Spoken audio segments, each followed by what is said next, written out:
افواج پاکستان نے سن 1965 ہو یا سن 1971 ہو، 65 کی جنگ ہو یا 71 ہو، عظیم قربانیاں دی، اور پھر 65 کی جنگ میں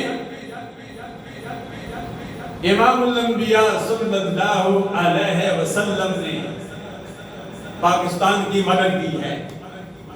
کسی بزرگ نے، اللہ والے نے سرکار کو خواب میں دیکھا، یوں محسوس ہوتا ہے کہ سرکار سفر سے کہیں آ رہے ہیں۔ پوچھا گیا کہ یا رسول اللہ آپ کہاں تشریف لے گئے تھے؟ فرمایا پاکستانیوں کو مدد کی ضرورت پڑ گئی تھی، میں پاکستانیوں کی مدد کے لیے گیا تھا۔ یہ ملک پاکستان، یہ لا الہ الا اللہ محمد رسول اللہ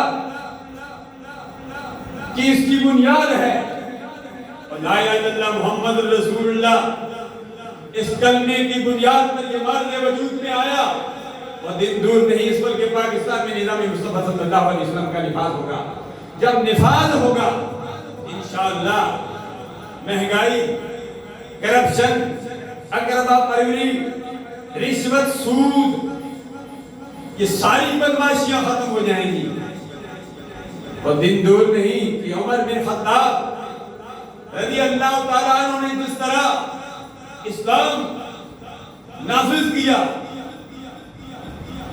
حضرت سلطان صلاح الدین ایوبی، محمد بن قاسم، طارق بن زیاد جیسے مرد مجاہد اٹھے اور ایک انقلاب آ گیا۔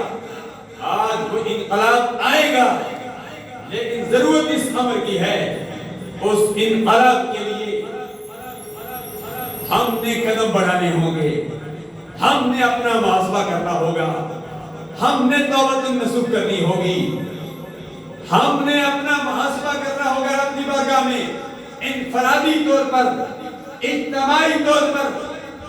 مرکز اسلام جامع مسجد خطبہ مدینہ میں آنے والوں، میرے بزرگوں، نوجوان، عزیز بچوں، میری وہ ماہ مہینے بچیاں جو دوسری منزل پر نماز جماعت پڑھنے کے لیے آئی ہیں، سوشل میڈیا کے ذریعے میری آواز یہ صرف پاکستان میں نہیں، پاکستان سے باہر عالم کفر، عالم اسلام سارے سنیں گے۔